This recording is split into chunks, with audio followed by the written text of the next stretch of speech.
Nainital seat पर भाजपा प्रत्याशी अजय भट्ट के समर्थन में जनसभा को संबोधित करने काशीपुर पहुंचे रक्षा मंत्री राजनाथ सिंह ने कांग्रेस पार्टी पर जमकर हमला बोला। उन्होंने कहा कि जैसे धरती से डायनासोर लुप्त हो गए हैं, वैसे ही कांग्रेस लुप्त होती जा रही है। रक्षा मंत्री राजनाथ सिंह ने कहा कि प्रधानमंत्री नरेंद्र मोदी की क्षमताओं के कारण भारत का कद दुनिया में काफी बढ़ गया है। उन्होंने कहा कि पहले अंतर्राष्ट्रीय मंचों पर हमारी बातों को कोई गंभीरता से नहीं लेता था, लेकिन अब जब दुनिया के मंचों पर भारत बोलता है तो लोग कान खोलकर सुनते हैं। रक्षा मंत्री शुक्रवार को उत्तराखंड की अल्मोड़ा सीट के लिए लोहाघाट और नैनीताल सीट के लिए काशीपुर के रामलीला मैदान में आयोजित जनसभाओं को संबोधित कर रहे थे।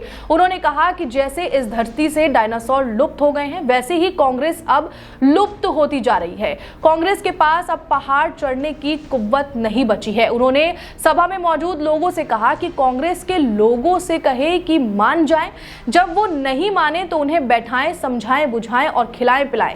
रक्षा मंत्री ने कहा कि अर्थव्यवस्था के मामले में भारत दुनिया में 11वें स्थान से छलांग लगाकर 5वें स्थान पर आ गया है। हम विश्व की महाशक्ति बनने की ओर तेजी से बढ़ रहे हैं। वर्ष 2026 में अर्थव्यवस्था के मामले में भारत विश्व की टॉप 3 देशों में शामिल हो जाएगा। राजनाथ ने कहा कि भ्रष्टाचार भाषण देकर समाप्त नहीं होगा, इसके लिए सिस्टम में बदलाव लाना पड़ेगा। जनधन आधार मोबाइल की त्रिमूर्ति प्रधानमंत्री नरेंद्र मोदी ने बनाई है। मोदी सरकार ने गरीबों के मुफ्त उपचार के लिए आयुष्मान भारत योजना चलाई। रक्षा मामलों में पहले बहुत घोटाले हुए, कांग्रेस के कई मंत्रियों को जेल की हवा खानी पड़ी, लेकिन जब से भाजपा आई है तब से कोई घोटाला नहीं हुआ। राजनाथ ने कहा कि भाजपा जाति, पंथ और मजहब के नाम पर राजनीति नहीं करती, बल्कि वो तो इंसाफ और इंसानियत की राजनीति करती है।